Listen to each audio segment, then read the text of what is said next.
Thanks, Leanne. Welcome, everybody, to the UFC 244 media conference call. UFC 244 takes place this Saturday, November 2nd, from Madison Square Garden as the UFC holds its 500th event with the BMF title on the line. The event airs live on ESPN Plus pay-per-view. Today's call will feature the athletes competing in the 170-pound main event, Jorge Masvidal and Nate Diaz. Jorge will join us now, then Nate at the bottom of the hour. And with that, we can open up the questions for Jorge, Leanne.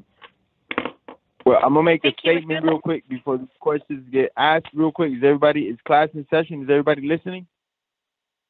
Hello? The teacher's talking. Everybody listening? I'm going to take that as a yes. If people start asking me, if I get one question about a so-and-so this or number 37 in the world, I will just hang up and go about my day.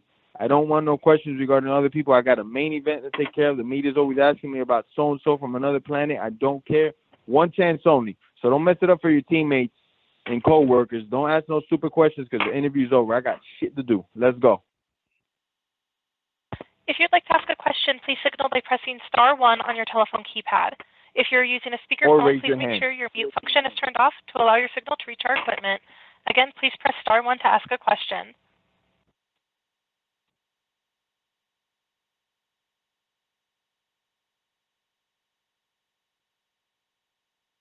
No questions. Good. This is a good one. All right. Meeting's adjourned. Everybody have a great day.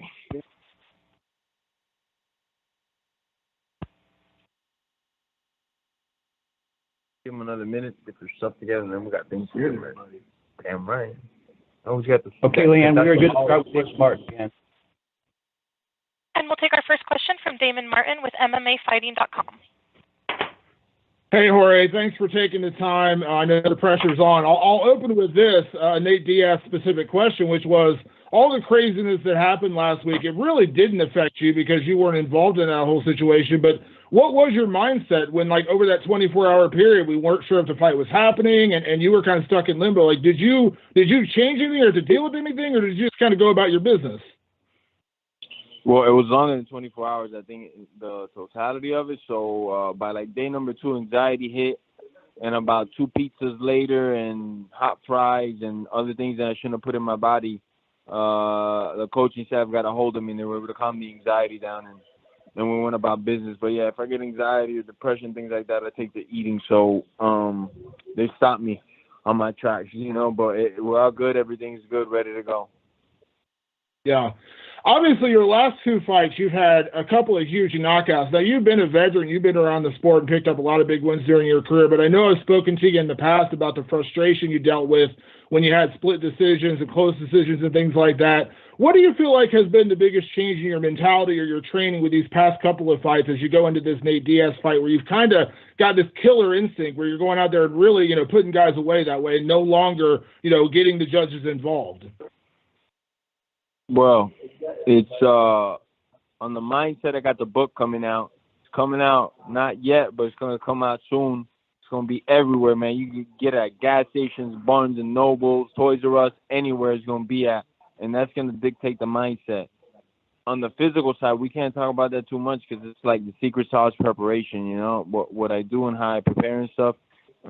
It's just I looked at my whole career in 15 years and I saw things that went really, really well for me in certain training camps when I did them.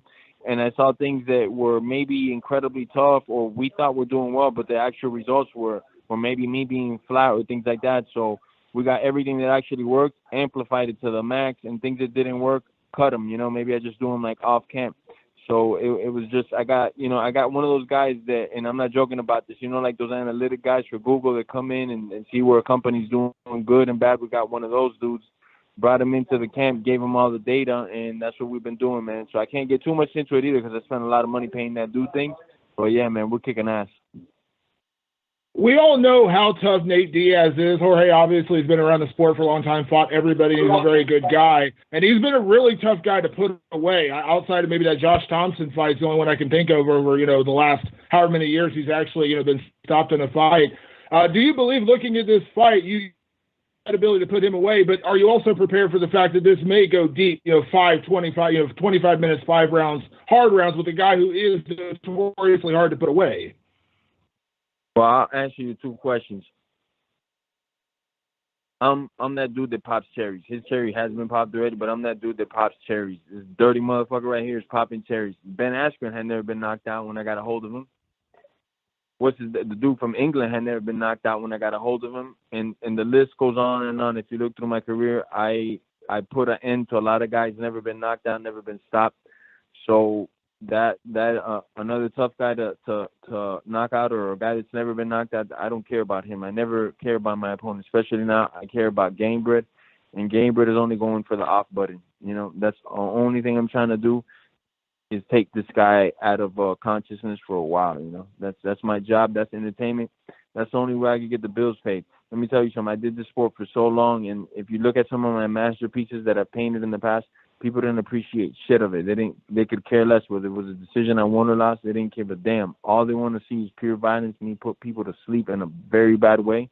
And that's all I'm going to do. And I understand my role in this life and my job. It's just to hurt people and get them out of there. They don't want to see a guy that could fight going backwards and they could rally up a lot of points and cut and bruise somebody and knock them down. No, they want to see me leaving guys in the stretcher. Cool.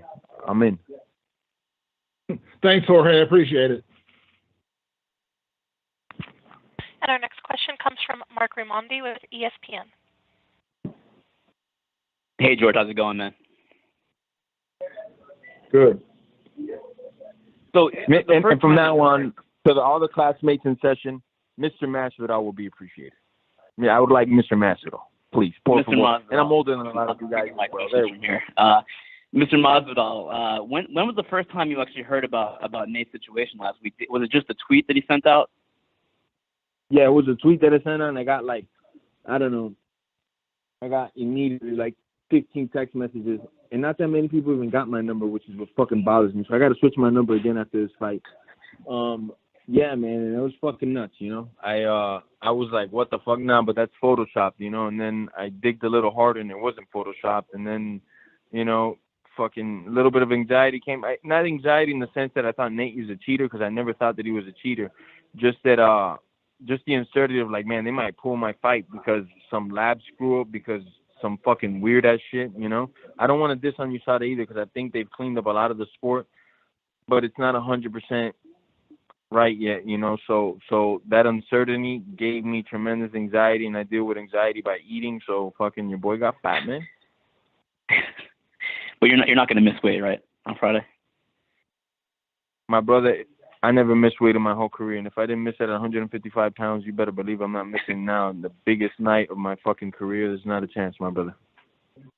How long did you go before, not knowing the fight would be on or not?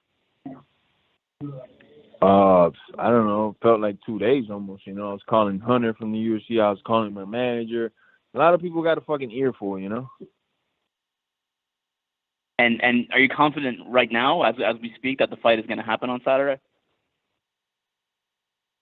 Yeah, that's mine, but yeah, but am I confident the fight's gonna happen on Saturday? Yeah. Mhm. Well, shit, Nate's here. I'm here. USADA cleared him. I mean, snap, man. Hell yeah! Don't be putting that bad juju out there. Hell yeah! What's your name? I'm gonna find you, man. Don't put that bad juju out there, man. I'll see you on Wednesday, Mr. Masvidal. I appreciate it, man. Thank you. And our next question comes from Justin Barrasso with Sports Illustrated. Thank you for the chance to connect. Obviously, you need to stay hungry and focused until Saturday. But the big kick, Mr. Masvidal, please. I'll be addressed as Mr. Masvidal. I don't want to. There we go. Obviously, you need to stay hungry and focused Saturday. But to look at the big picture, you're someone who grew up in Miami, and you've been fighting professionally since 2003. On a personal level, what does it mean for you to main event a show at Madison Square Garden? On a personal level, it's amazing. And I want to touch ground on this real quick. New York City, New York, the whole state adopted me way before a lot of other cities. They found out about me a long time ago, and I've always got a great feedback from the public here, from the fans here. An amazing feedback. New York is ahead on a lot of things, so they were kind of involved with MMA. They were the last state to get sanctioned and stuff, but they've always backed me up, man, and took me as one of the old California as well. I got a huge fan base as well there, and there's no surprise, but I love it, man. I can't believe it. The first pay-per-view I'm headlining is in New York. It kind of makes sense, because one of the major cities to really get behind me, was New York. So I love it. I'm here. I thank the city for welcoming, because if they didn't want me here, I wouldn't be here, So, man, I'm just glad the city's behind me on this one. And I know you said that your job is to hurt people and fight people, but there's a lot of inspiration. I mean, you've been fighting for a long time. You've always believed in your work. Self-doubt can cripple. It doesn't matter what field it is, whether it's mixed martial arts or the workforce. I think there's some inspiration behind your story too, behind your name, how you fought to make it to this level. Again, all the focus is on the fight on Saturday, but again, does that emotional value add something to you, a different element to this fight for you as well? Say that last part again. You're breaking up a little bit. Because the fact that, again, what it means for your family name, how hard you've worked, the inspiration you've given to other people to keep fighting. I know you said you're a fighter and your focus is hurting people, not necessarily inspiring, but you've been able to do both in your career. What does it mean to you to have the chance to inspire others? Well, on the hurting side, I'm not trying to hurt nobody other than the opponent ahead of me, because that's the entertainment and inspiration I bring to the table. But every once in a while, I bump into somebody that's seen my journey from the very, very bottom. I mean, it doesn't get no more humbling than my experience from where I started at to where I'm at.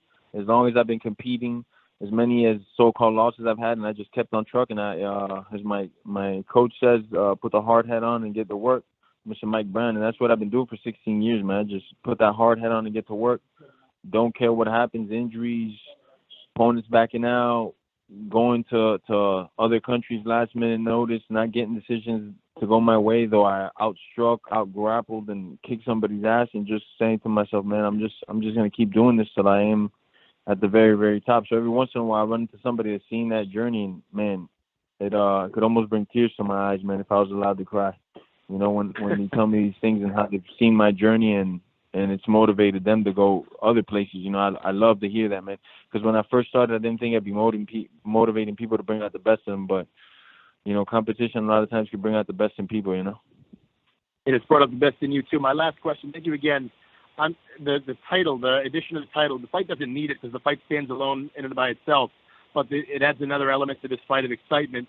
The Rock obviously involved, too. What is that? Does that mean anything to you, the fact that Dwayne Johnson wanted to be involved and wanted to hand out the title at the end of this fight?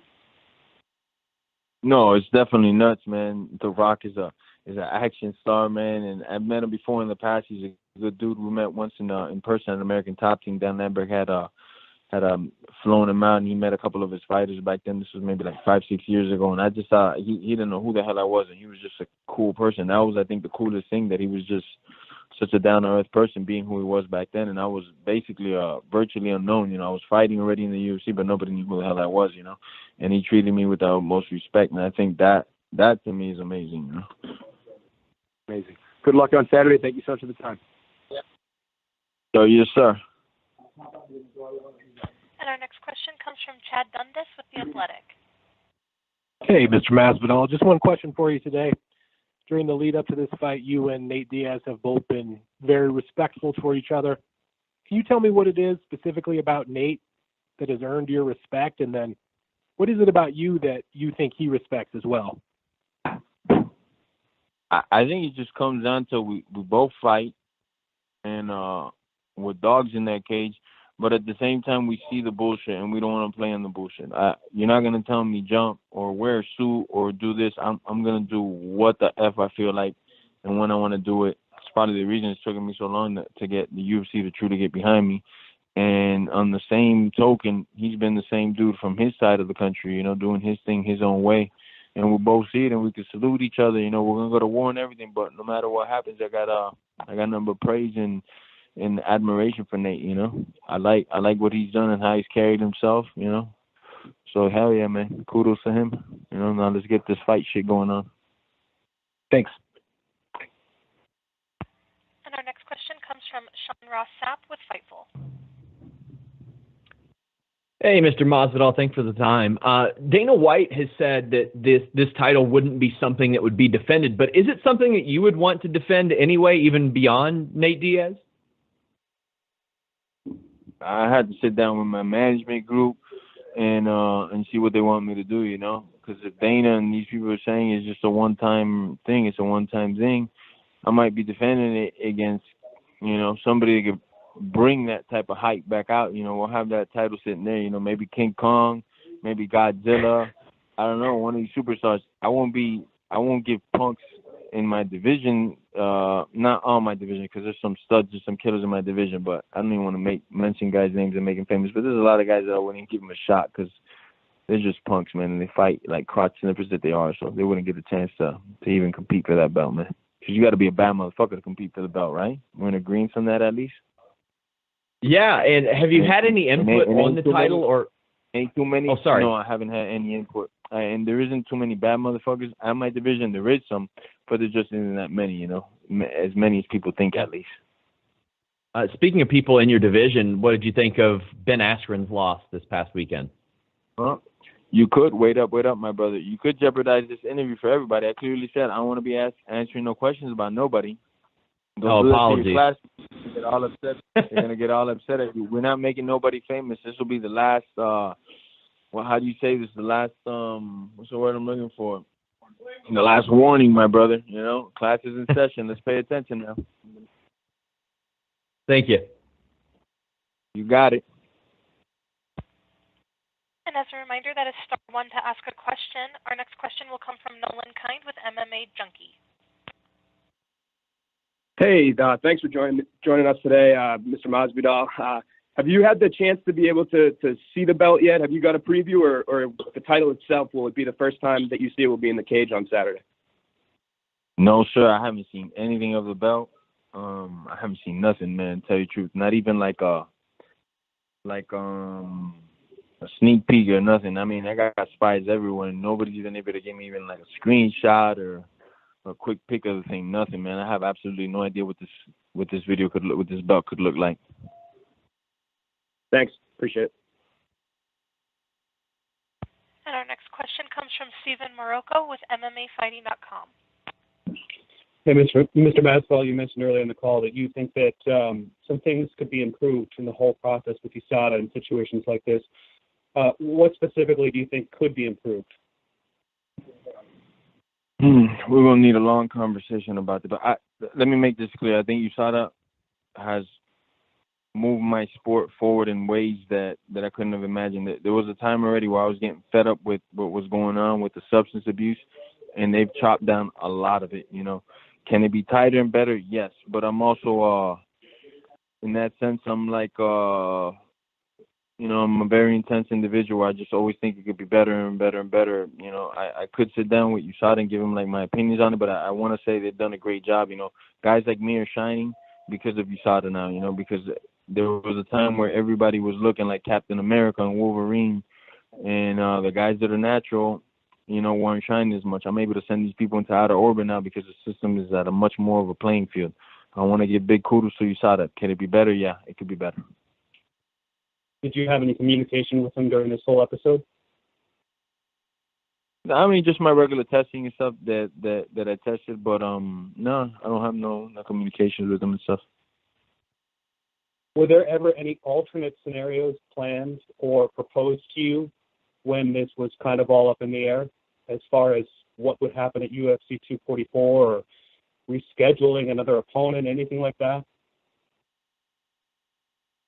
I mean, they were offering me some heavyweights from boxing and stuff that they thought were some bad motherfuckers, and I was like, you know what, let's just do it, man. You know, bare knuckle, whatever it is, let's just go, you know. I was just going to say yes to whatever, as long as my fees were met. Anybody could have got that ass whooping as long as my fees were met, you know. But, you know, obviously I'm not a cheap acquisition, so, you know. But now we weren't too worried. We knew Nate Diaz's camp and stuff would get everything situated, and it pulled through just the way it did. And then last question, you mentioned hiring an analytics guy to help you in your camp. Can you talk a little bit more about what exactly he or she did? No, not for the camp, just for the whole process of coming back and scheduling camps. We had somebody that could look into numbers real well, you know, because I'm not a mathematician. I could defend myself in the math progress, but I'm not no mathematician. So we just had somebody just calculating up certain things that did good and bad, and we just amplified them. And And that's it, man, without getting too much into it. You know, besides my amazing coaching staff that I had, it's just numbers, man. It's just numbers, literally. And we just put those things together and made it work. Gotcha. Thanks very much. Looking forward to the fight. So, yes, sir. And our next question comes from Spencer Kite with UFC.com. Good afternoon, Mr. Masvidal. It's good to speak with you again. You mentioned earlier that Nate's a real one, that Nate's a dog just like yourself. First part is what's it mean to garner that respect from a guy like Nate, have him call you out face to face, as it were, after that last performance, and kind of build on that respect and admiration that I know and I think everybody on this call knows you carry throughout kind of the MMA world with your peers. Oh, thank you, my brother, for that. Man, it's awesome, man. Like I've said, just like him stepping in short notice against Conor when Conor was like undefeated, and it takes a lot, you know, just the short notice part, you know, that's like, oh man, I gotta take this fight short notice, damn, you know. And then they say this guy is the biggest beast, and this guy wasn't phased at all. From what I heard, he was like in Mexico partying and stuff, and then took the fight like in 10 days notice, 2 weeks notice. I don't remember the exact numbers on that. I could be way off, but I know it was short notice as hell, you know. So that to me was like, hell yeah, bro. This is a dude I definitely want to scrap with, just because of the mindset. You know, he's always betting on himself, and man, fuck, I love that shit. You know, I love to compete against those guys. That's what I'm trying to fight, is those dudes right there. And you mentioned when you were speaking about The Rock that you were a guy that, you know, people didn't know. He didn't know who you were. You were already in the UFC. What's it mean for you, for that public perception and that mainstream perception, to have caught up now to where kind of the hardcore fans have always known that Jorge Masvidal is a real one, to have more and more people and be getting this chance to headline a pay-per-view at Madison Square Garden? Oh, it's amazing in that sense, you know, because I do got the hardcores behind me, but you got the purists. Only the purists of the purists have been watching me since Japan, since, man, Strike Force, since all these events that are no longer with us, that are defunct already, that your boy traveled through those events and made waves. You know, it's crazy that I had the hardcores, and then, you know, in 1 year I brought in the casuals. And then it's funny to see like a casual say that I'm an overnight hit. And then sometimes I read the comments, I just watch him get chewed up by all my fans that have been there forever. Like, are you a fucking idiot? This guy's been fighting for 16 years, you moron. You know, so it's awesome, man. But it also makes bigger paychecks, you know. So that's one thing that's amazing about it. You know, I love it. I love that I'm able to provide for my family and keep doing what I do. The people that have been here with me from the start, they're getting taken care of real well as well. I'm going to make sure they never have to work after I'm done fighting, because I'm going to bring in these big checks, you know. So let's get this money. And last one for me, as you mentioned, the anxiety kicked in when Nate sent out that tweet, and when the anxiety kicks in, you turn to food. What'd you get into? How big of a feast did you have? I didn't get to have that much of a feast because I live with my dad, and my dad, he's a spy for the coaches and shit. So he started placing phone calls once I was 2 pieces in, you know. And I mean, at the time I was pissed, but thank goodness, because the cavalry showed up and they were able to restrain me and take credit cards away and shut down Uber Eats and shit, you know. Sounds good. I appreciate it. All the best this weekend. You got it, sir. And our next question comes from Anir Bond with Sportskeeda. Hey, Mr. Masvidal, thanks for taking the time to do this. So 2019 has been really amazing for you with 2 big knockouts. So what is your mindset like heading into this fight? Big knockout. Duh. Come on, my brother. You know, I want to just turn the lights off on somebody, and that's all I want to do. That's the only way to create headlines in my sport and get the biggest paychecks possible, is to hit the off button on individuals, and that's all I will be looking to do November 2nd. And what motivated you in 2019 to jump into the spotlight the way you have?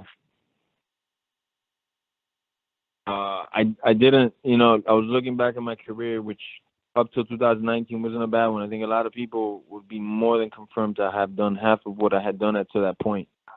But I was nowhere near done. I couldn't close a chapter on my career like that without certain things getting accomplished. And everything that I've done this year, I've basically called it in advance to those nearby enough to hear me out, So ain't nothing by coincidence, ain't nothing by this or that. It's all hard work, dedication, sacrifice, tears of blood, things like that. So I've seen a lot of this was going to happen beforehand, and I know how this storybook ends, I know when I close the book on this chapter of my life, I know where I'll be sitting at.